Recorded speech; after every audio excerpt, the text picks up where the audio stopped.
நாட்டு விடுதலைக்காக பாடுபட்டதோடு தன்னுடைய அயராத உழைப்பால் பால் உற்பத்தியை உயர்த்தி தமிழ்நாட்டில் வெண்மை புரட்சிக்கு வித்திட்டவர் பால்வள தந்தை எஸ்.கே. பரமசிவன் ஐயா.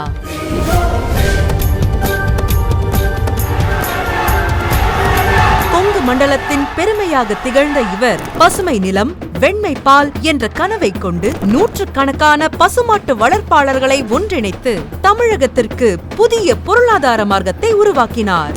விவசாய குடும்பங்களின் வருவாயை உயர்த்த, பால் விநியோக முறையை நவீனப்படுத்த, பால்வளத்துறையை தொழில்மயமாக்க தனிப்பட்ட அர்ப்பணிப்புடன் செயல்பட்ட பெருந்தகை. இன்று அவர் உருவாக்கிய மாற்றத்தின் பாதையில் தமிழ்நாடு முன்னேறிக் கொண்டிருக்கிறது.